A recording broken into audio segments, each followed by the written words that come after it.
What's going on, guys? Aaron from Top Tier Gaming here, and today I am finally presenting my Labrynth deck, and I've been working on this deck for quite some time. I've been playtesting it almost non-stop for a little over a week, trying so many different cards and just finding the build that I like and a build I was ready to show to you guys. Labrynth is a super cool new archetype that really revolves around normal trap cards, and that's really unique because the only other deck that specifically revolves around normal trap cards to me is like Trap Tricks.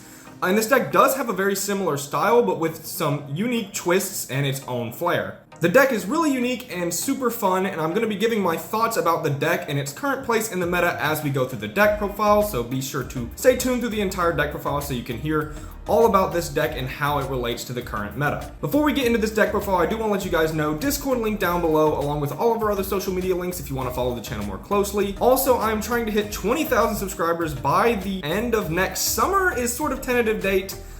We just hit the 10,000 mile mark, so I do want to say thank you to my subscribers and all the support that you've given the channel. It really helps me out in what I do here. So with all that being said, let's hop into this Labrynth deck profile. Alright, so starting off with the Labrynth monsters, we have two of the lovely Labrynth of the Silver Castle. This is the main boss monster for the archetype. She is such a fantastic card. Like the first line of text, if you don't know what she does, essentially your opponent can't respond to your normal trap card effect, which makes your normal traps almost like counter traps because monsters can't respond, so that's really nice. Then she is able to set a normal trap from your graveyard every single turn, which is insane because if she stays on the board 1 or 2 turns, you almost just win because she snowballed you so much advantage. All of the Labrynth cards sort of have an effect when one of your normal traps moves another card on the field, like removes it from the board. So that would be like any normal trap you can think of, like a bottomless trap hole or like a compulse, right?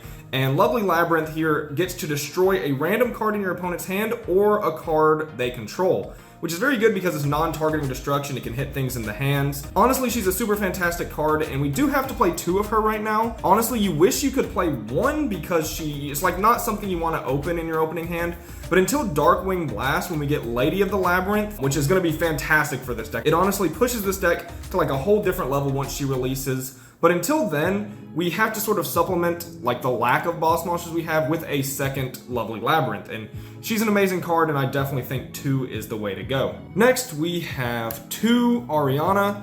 And this is sort of the main starter for the deck, and there's a couple of ways you can go about with your starter lineup. You have a few starters in the deck. Ariana is one of the best ones because on summon, she essentially adds any Labrynth card from your deck to your hand. And a lot of people play 3. I've seen a few people play 2, and a lot of people play 3. Essentially, you don't want to draw too many normal summons, which is why I'm on 2 of her. And I also am choosing to play 1 of the red Ariana. And this is sort of how I'm doing my normal summons here, and I think this is fine. However, like after more testing, I think I do want to bump it up to 3 of the green Ariana and then still play the red. You can like play 3 of her and cut the red, or you can do what I might be going to, which is 3 green and 1 red, or you can play, you know, this ratio, which is 2 green, 1 red. It's really hard when a deck just comes out to decide how to play the ratios.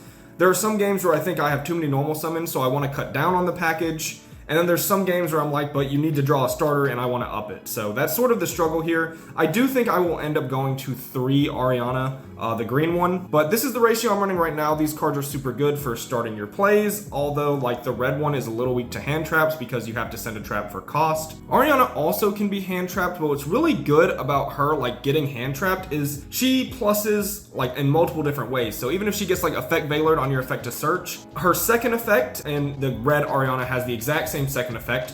When one of your opponent's cards will be removed by a normal trap card, you get to essentially draw a card, and then you can either special a fiend monster in your hand or set a trap card in your hand. At the bare minimum, you're getting a draw, which means even if she's hand trapped on your first turn, if she sticks on the board, she's able to still get you into your snowball, which is like the whole goal of this deck is to start snowballing advantage and just advantage your opponent with your snowball strategy. But this is the reason we are running the ratio like this. Next up, I am on 2 Chandraglier and 2 Stovey. Now, I was actually on more of these originally. I was on 3 and 3 for like the longest time. The idea is you want to see a starter, right? And these allow you to get to your Welcome Labrynth, which is the main card you're trying to get to. However, there are a lot of times like in the grind game or your opening hand where you just start to see too many of these. And after a certain point in the game, they don't actually do anything if you're like already set up or you've gone through a lot of your welcome labyrinths.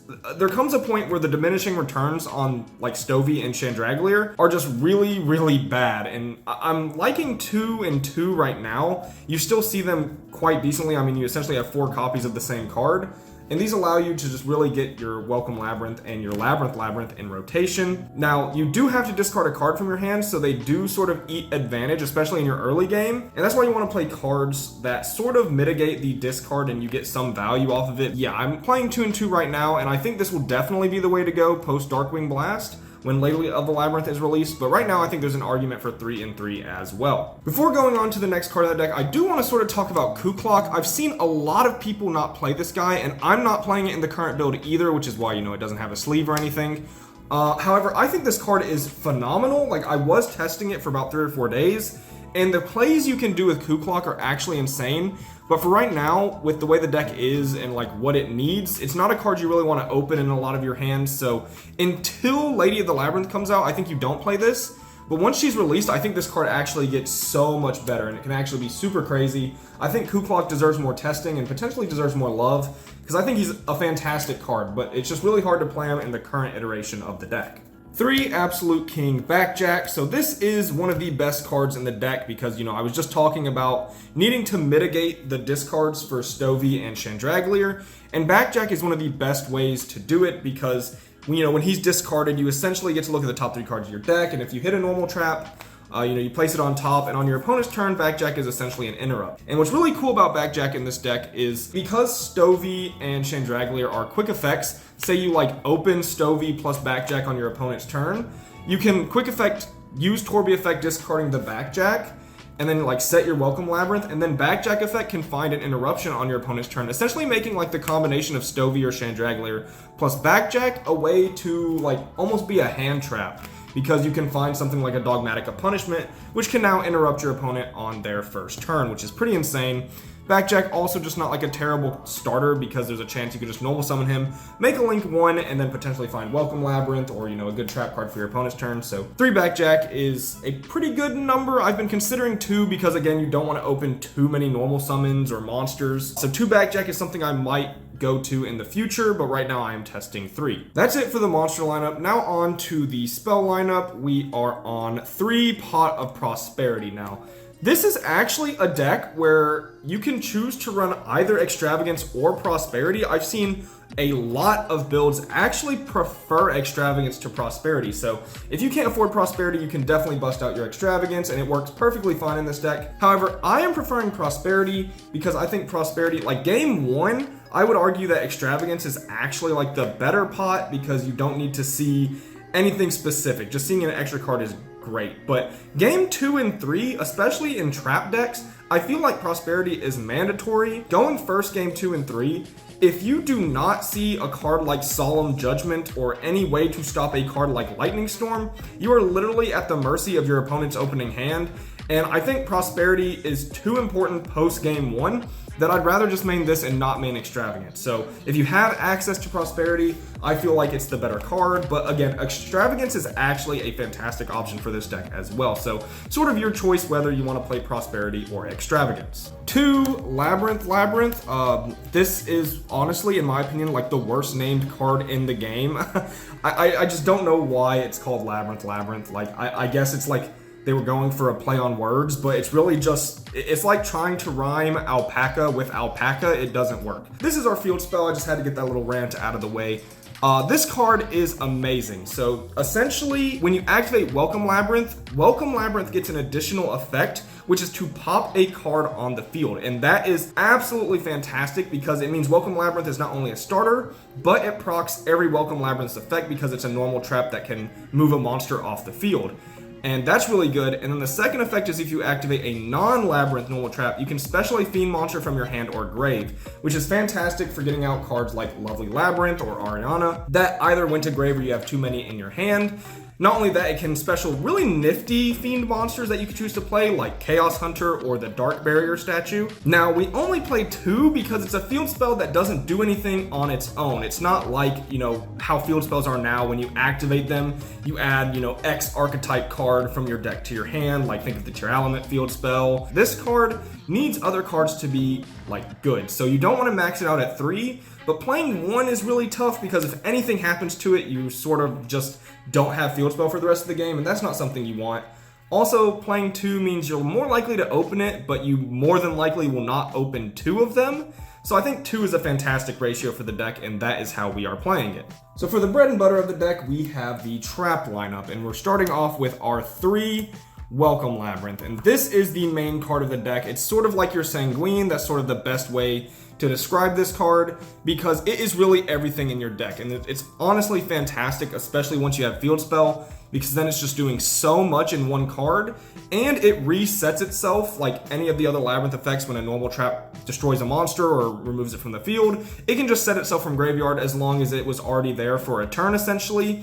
You end up being able to loop this card every single turn and get more advantage, and the snowball strategy really starts accelerating exponentially when you have multiples of these in rotation, because every single turn you're activating Welcome Labrynth, you're getting a Labrynth monster from your deck, you're popping a card on the field, which is proccing multiple effects. So yeah, this is essentially your Sanguine. It's your main starter. You're just trying to get to this card, and it will snowball very quickly. 2 Dogmatica Punishment, 2 Ice Dragon's Prison, and 2 Terrors of the Overroot. So I want to talk about all these cards sort of together, because they're all 2 of hard once per turn traps that I'm playing in the deck, because they are normal traps that are not only good interrupts, they get essentially 2 resources for the price of 1 card. Dogmatica Punishment can send Natisse and then pop an additional card. Ice Dragon's Prison gets a resource out of graveyard and on field. Terrors of the Overroot is very similar to Ice Dragon's Prison, but it has some unique things that can make it better or worse depending on the situation. Essentially, I'm playing 2 of all of these. You don't want to see multiple once per turn hand or traps in your opening hand, because then you actually just have a dead card in your hand, right? Opening 2 punishment, you're only going to be able to use 1 punishment. It's like you opened 4 cards in your hand, and we want to minimize that as much as possible and sort of play the more not once per turn traps that are still good, which will be seen later in the profile. But these cards are fantastic, right? Because they fulfill what the deck wants, and there are multiple resources in 1 card. And Terrors of the Overroot versus Ice Dragon's Prison. Ice Dragon's Prison is better versus things that can't be targeted, obviously, and it gets resources out of graves a little better than Terrors of the Overroot. But Overroot can target back row, which is very nice, and also it sends, which is very good for a couple of things, like Destroy Phoenix Enforcer is a great example, even though he's not in the format right now. However, things like Destroy Phoenix Enforcer that you send, so it's very nice form of removal in that way. Things like Eldritch the Golden Lord that can't be destroyed. So yeah, Terrors of the Overroot is a very nifty card, and I think it finds its place being a different Ice Dragon's Prison, because it's much better to see Terrors of the Overroot and an Ice Dragons than 2 Ice Dragons. So that is why we are playing these cards at this ratio. 3 Compulsory Evacuation Device. This is one of the most generic traps that fulfills the sort of requirement for your Labrynth cards. And this card is so nice because it's chainable, it's usable in almost every situation. It's just a very generic good card.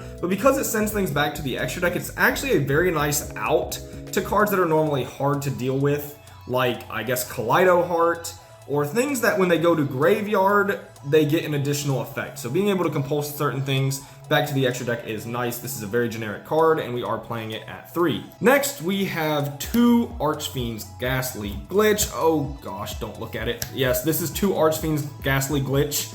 I actually, of all the cards I picked up, I was missing the second Ghastly Glitch, and I was not going to hold the profile just for missing this card, so we will get a nice, internet picture to suffice here.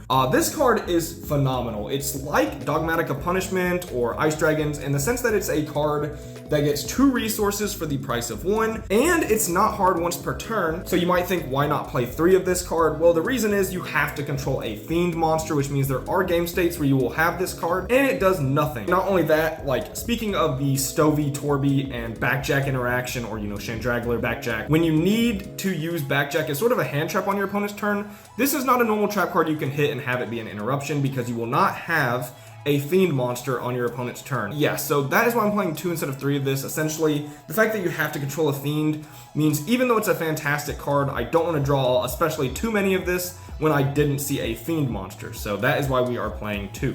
3, Infinite Impermanence, sort of like the only hand trap in the deck. This is just a very generic normal trap that is very good, and yeah, again, it's like the only real hand trap in the deck, so I think this is pretty self-explanatory. And then a big thing with this deck is actually how you choose to go second, and I have tried a lot of different things. I've tried Super Poly, I've tried Lava Golem, and what I've ended up going with in like as far as go second cards, I've actually gone very, very classic in the form of 3 Solemn Strike, and then sort of his new friend that sort of does the same thing, 3 Draco Utopian Aura.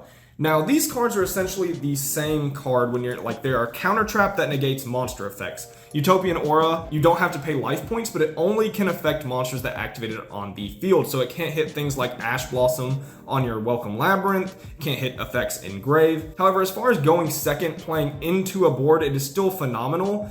And like, sometimes in this deck, you end up in situations where you have too many monsters in hand. Either you open too many Backjack, or, you know, Chandraglier, you've seen 2 in rotation and he just keeps coming back to hand. And you can actually use the second effect of Draco Utopian Aura, which is good because it's really effective at hitting certain threats like Kaleido Heart or even Totally Awesome to an extent. Or not Totally Awesome, that one doesn't work, but like Kaleido Heart that you want to out on the field, but then it has a very annoying Grave effect. You can just banish a monster from your hand, take the Kaleido Heart, and then it won't activate. The reason I'm playing these instead of cards like Lava Golem and Super Poly, and more so Lava Golem in this aspect, is game 1, going first, you really don't want to see Lava Golem, and you arguably don't want to see Super Poly either because it costs so much like card advantage, and that makes your going first a lot weaker, while these are amazing going first. And going second, game 1, you could argue that like Super Poly may be better than these cards, but Super Poly doesn't hit every deck necessarily, and Lava Golem can cut you off of your normal summon, which made them a little awkward. Well, these are just very generic, sort of goes with the theme, and you're just setting 4 or 5 and passing. And then you have your trap cards to break a board and these to protect your trap cards. Now, game 2 and 3, and why I like these cards a little bit more than Super Poly and Lava Golem, is game 2 and 3, you always have to choose to go first. You can never choose to go second. Oh, and the reason I'm saying that is because if you choose to go second and you cited things like Ultimate Slayer, Lava Golem, Super Poly, if your opponent just says pass, you probably lose the game because now you're playing with less cards because you probably drew some go second cards like Lava Golem and Ultimate Slayer, and then your opponent has 6 cards to try and break your board. So it's really tough if your opponent is smart enough to just say pass because you have no killing power, right? So all you're gonna do is essentially set cards anyways.